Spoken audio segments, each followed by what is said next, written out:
En este día, amigo oyente, llegamos al capítulo 3 de la primera epístola del apóstol Pablo a Timoteo.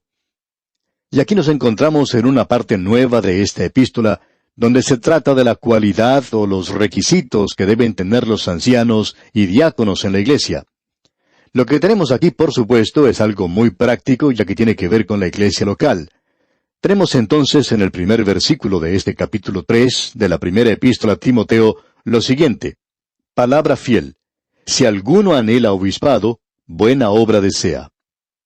Ahora, esta palabra obispado que se utiliza en este versículo ha sido mal interpretada y también ha sido interpretada de manera diferente por grupos diferentes.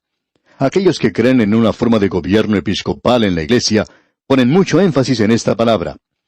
La palabra obispo indica en realidad un sobreveedor, un supervisor, un inspector o un superintendente. Esa es otra palabra por la cual se puede indicar este cargo. En la iglesia primitiva, el pastor era llamado por varios nombres. Era llamado un presbítero o anciano. También se le llamaba pastor.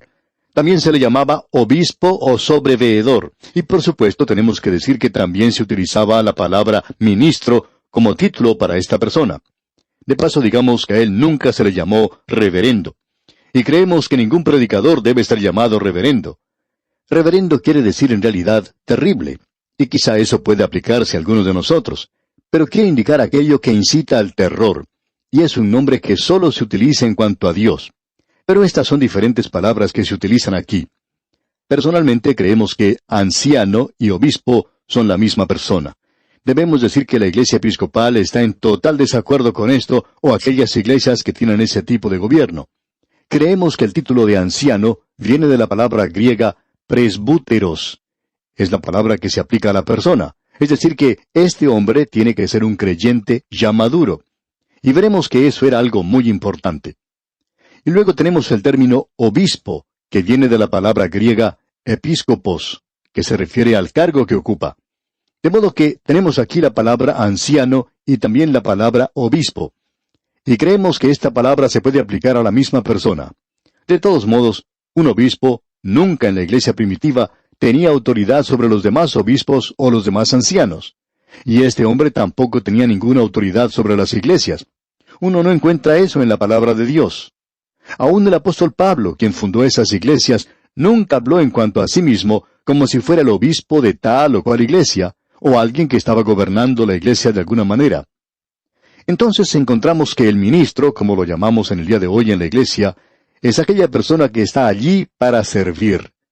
Ahora, este nombre de ministro es un nombre mal utilizado porque esta palabra se puede aplicar a cada uno de los miembros de la iglesia. Todos nosotros somos ministros en realidad, es decir, todos nosotros servimos, y eso por supuesto es muy importante. Ahora, en este capítulo 3 se nos presenta algunos requerimientos que son positivos y otros que son negativos. Veamos aquí en el versículo 2 lo que se nos menciona como requerimientos positivos. Pero antes de entrar en esto, permítanos hacer un cambio o dos en este último versículo, que en realidad es el primer versículo del capítulo 3. Comienza diciendo, palabra fiel. Esto indica que lo que aquí se dice puede soportar la prueba del tiempo, que uno puede depender de esto, puede confiar en esto. Luego continúa diciendo en este mismo versículo 1, si alguno anhela obispado. Y creemos que hubiera sido mejor traducir esto como buscar. Si alguno busca obispado. Esa palabra presenta el pensamiento de que puede existir la acción de buscar ese cargo. Y creemos que alguno que tenga las cualidades necesarias debería buscar ese cargo. Es decir, que debería desear un lugar donde pudiera utilizar el don que el Espíritu de Dios le ha dado. Y si el Espíritu de Dios no le ha dado a él ese don, y si el Espíritu no le está guiando, entonces eso llegaría a ser una tragedia para la persona que buscara ocupar el cargo de obispo. Por lo que aquí vemos, esto no indica que había solo uno en la iglesia, sino que había varios en ese lugar. Ahora dice aquí en este mismo versículo 1, buena obra desea. Este es un lugar donde él puede servir en la iglesia. Veamos ahora los requerimientos, las calificaciones positivas. En la primera parte del versículo 2 dice, pero es necesario que el obispo sea irreprensible. Ahora, esta palabra irreprensible puede ser malentendida. Uno siempre va a ser acusado de algo si ocupa algún cargo en la iglesia. Usted puede descubrir muy pronto que va a ser acusado de esto o aquello. Pero lo importante aquí es que se presenta la idea de que si se le hace a alguien alguna acusación, ésta no resultará cierta. Eso es lo de importancia aquí. Usted será irreprensible en el sentido de que usted está acusado de algo de lo cual no es culpable. Probablemente la mejor palabra para describir esto sería llamar a la persona inocente. Una persona que es inocente, es decir, que está viviendo una vida que no puede ser acusado de nada. En cierta ocasión, un anciano pastor se encontró con un joven que recién comenzaba su pastorado. Este anciano le preguntó al joven, ¿le gusta a usted ser pastor de una iglesia tan grande? Bueno, le contestó el joven, es una oportunidad maravillosa, pero me encuentro ocupando un lugar único. Me acusan de muchas cosas de las cuales no me puedo defender. Uno no puede pasarse todo el tiempo respondiendo a la gente, así es que he determinado simplemente predicar la palabra de Dios y no tratar de contestarles porque no puedo hacerlo. Y el anciano pastor le dijo entonces, bueno, ¿no es cierto que es bueno saber que uno es acusado de algo de lo cual no es culpable? Es muy bueno estar en una posición así. Y así es como debe ser el obispo, irreprensible. Será acusado de algo, pero no va a ser hallado culpable. Ahora, en el versículo 2 de este capítulo 3 de la primera epístola a Timoteo dice, marido de una sola mujer. Ahora, esto puede ser tomado de dos formas diferentes. Marido de una mujer indicaría que el hombre debe ser casado, y somos de la opinión que ese es probablemente el pensamiento que quería comunicar el apóstol Pablo. Alguien nos va a decir, él no era casado. Bueno, aquellos que han estudiado junto con nosotros la primera epístola a los Corintios, saben que nosotros tomamos la posición de que Pablo había sido casado. Creemos que Pablo tuvo una esposa maravillosa y que ella probablemente falleció y él no se volvió a casar porque ahora él está viajando como apóstol. Pero creemos que él sí estuvo casado. No podía haber sido un fariseo y no ser casado. Es por esta razón que afirmamos eso. Ahora hay algunos que interpretan este versículo como indicando que uno no tiene derecho de ser pastor si no es casado. Y citan este versículo, debe ser marido de una sola mujer. Pero pensamos que el punto principal o primordial de este versículo es que este hombre no tiene que tener dos mujeres, porque en aquel día la poligamia era una cosa común. La bigamia era algo muy destacado en esa época. Pero el creyente debe ser el esposo o marido, es decir, si ocupa un cargo en la iglesia, debe ser el esposo o marido de una sola mujer. Ahora, la siguiente palabra que encontramos en este versículo 2 es que este hombre debe ser sobrio. Y probablemente deberíamos expresar esto de una manera mejor, diciendo que es una persona o debe ser una persona que piensa sobriamente. Mejor aún, deberíamos decir que tiene que ser una persona seria, que cumple lo que dice. Ahora, esto no quiere indicar que esta persona tiene que ser seria en el sentido de que le falte humor, sino que es necesario en cuanto al cargo que ocupa. Luego, en este mismo versículo 2, tenemos la palabra prudente. Esto nos indica que este hombre debe ser una persona calmada, que tenga la facultad de pensar bien y no muy crédula, es decir, que debe ser un hombre capaz de mantener su calma. Luego se nos dice que tiene que ser decoroso. O sea que guarde orden en su conducta, que no haga cosas dudosas. Debe ser una persona que no le dé qué hablar a los demás. En cierta ocasión un pastor fue acusado, falsamente, según entendemos, de haber tenido una relación ilícita con una mujer de su congregación. Ahora, de seguro que por la información recibida de varias fuentes, él no era culpable de eso, pero él se comportó sin cuidado, por cierto. Era un hombre joven, y a veces se encontraba con varias otras personas en alguna otra actividad social, y muchas veces no se cuidaba en lo que decía o hacía. Por ejemplo, le decía al esposo de una dama en la fiesta, bueno, voy a llevar a tu esposa a la casa esta noche. Y entonces se llevaba a esa señora a su hogar, y el otro caballero llevaba a la esposa de él. Y luego, él la dejaba a la puerta de su casa y se iba a su propio hogar. Y hacían esto como un chiste. Pero amigo oyente, eso puede causar que la gente, especialmente los chismosos, comiencen a hablar. Pensamos que aquel hombre que tiene un cargo en la iglesia, un ministro, tiene que comportarse de tal manera que no pueda ser acusado de nada por nadie.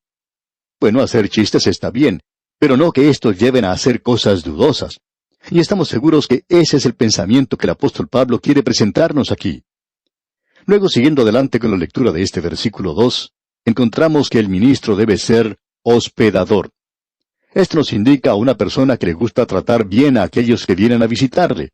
Si es un pastor y un predicador viene de visita, pues él lo lleva a comer ya sea a su casa o a cualquier otro lugar. A esa clase de persona se la conoce como hospedador. Si uno tiene que hacer muchos viajes, es bueno poder encontrar esta clase de personas que hacen algo por aquel que está viajando.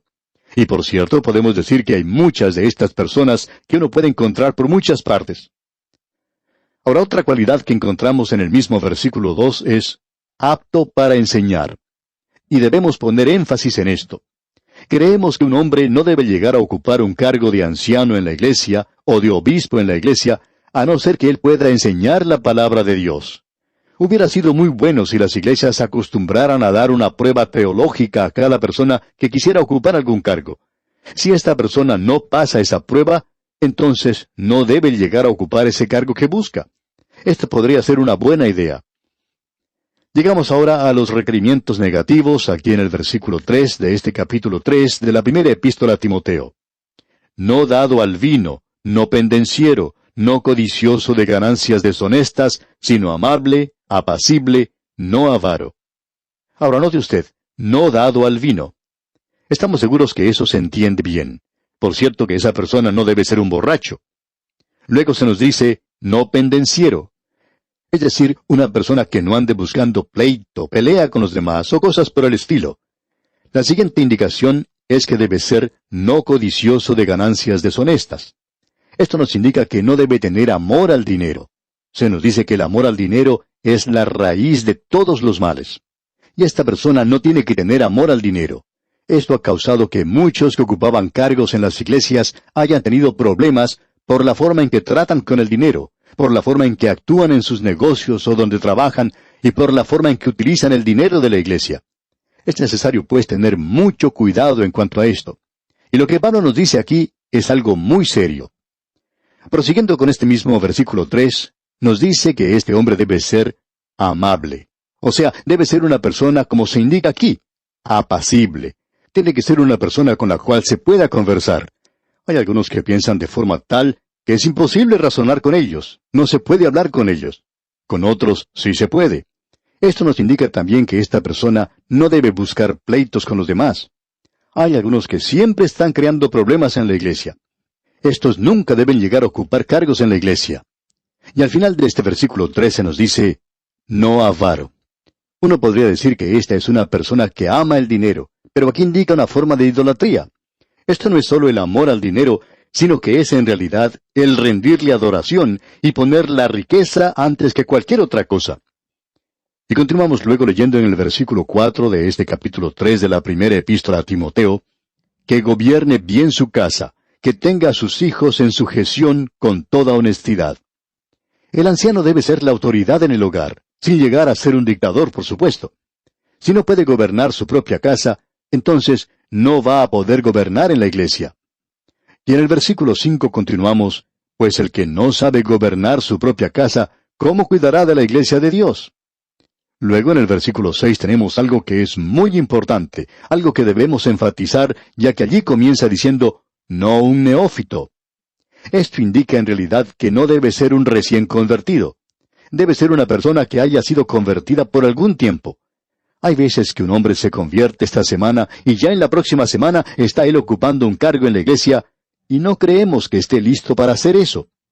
Esto ocurre principalmente con personas que en la vida secular ocupan altos cargos o que son artistas y por sus prominentes personalidades y en forma natural son rápidamente empujados a ocupar algún lugar de importancia en la iglesia también. Y hay algunos de ellos que piensan que ya son teólogos. Creemos que muchas veces la causa de Cristo se ve perjudicada por personas que han tratado de llegar a ser autoridades en las cosas de los creyentes que ellos mismos no conocen.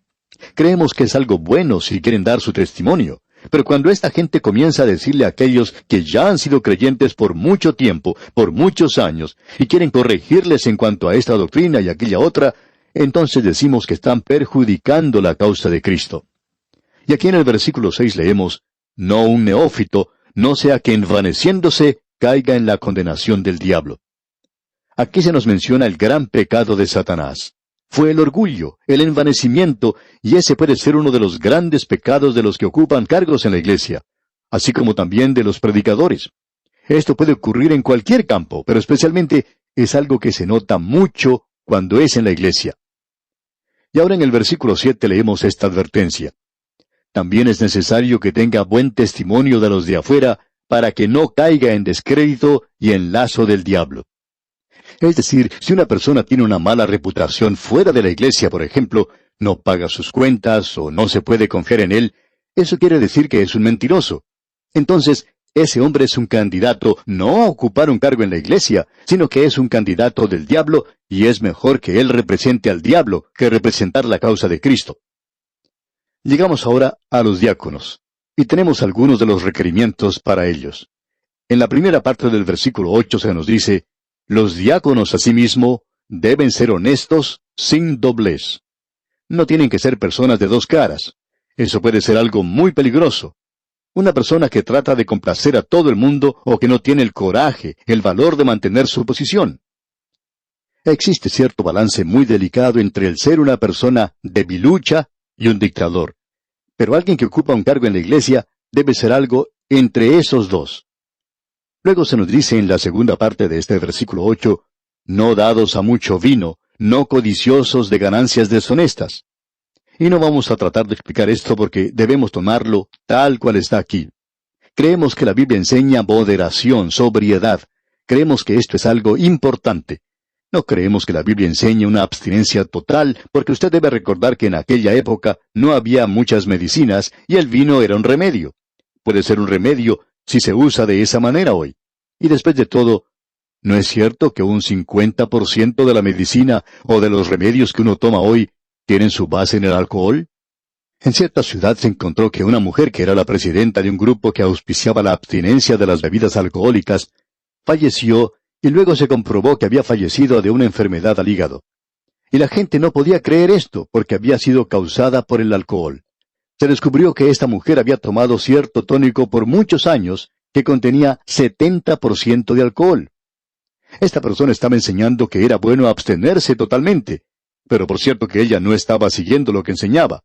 Ella estaba tomando un remedio que decía le ayudaba y que contenía un 70% de alcohol. Así es que el alcohol puede ser usado en cierta medida como remedio, pero creemos que cuando se usa como bebida, entonces comienzan los problemas. Debe ser usado solo como medicina, es decir, por prescripción médica. Y Pablo le va a decir esto a Timoteo más adelante. Usa un poco de vino por causa de tu estómago. Probablemente Timoteo tenía algunos problemas con el estómago.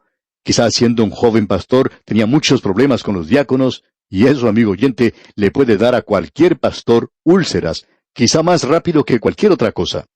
Bien, amigo oyente, vamos a detenernos aquí por hoy. Que Dios le bendiga en gran manera es nuestra ferviente oración.